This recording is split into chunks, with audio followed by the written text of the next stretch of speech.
بسم الله الرحمن الرحيم. يا أيها المزمل قم الليل إلا قليلا نصفه أو ينقص منه قليلا أو زد عليه ورتل القرآن ترتيلا إنا سنلقي عليك قولا ثقيلا إن ناشئة الليل هي أشد وطئا وأقوم قيلا إن لك في النهار سبحا طويلا واذكر اسم ربك وتبتل إليه تبتيلا رب المشرق والمغرب لا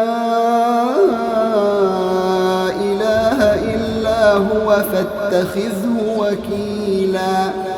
واصبر على ما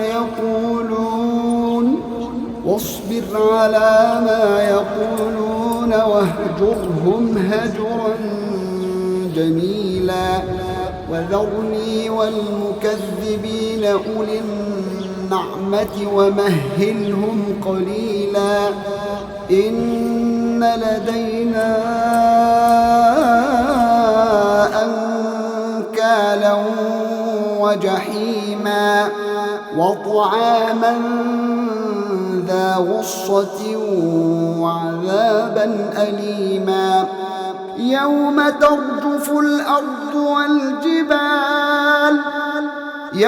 ترجف الأرض والجبال وكانت الجبال كثيبا مهيلا إنا أرسلنا إليكم رسولا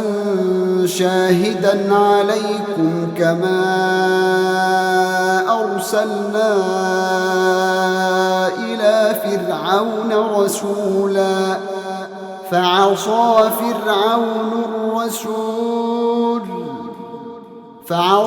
فرعون الرسول فأخذناه أخذا وبيلا فكيف تتقون إن كفرتم يوما يجعل الولدان شيبا السماء منفطر به كان وعده مفعولا إن هذه تذكرة فمن شاء اتخذ إلى ربه سبيلا إن ربك يعلم أنك تقوم أدنى من ثلثي الليل ونصفه وثلثه وطائفة من الذين معك والله يقدر الليل والنهار علم أن لن تحصوه فتاب عليكم فاقرؤوا ما تيسر من القرآن علم أن سيكون منكم مرضى وآخرون يضربون في الأرض يبتغون من فضل الله وآخرون يقاتلون في سبيل الله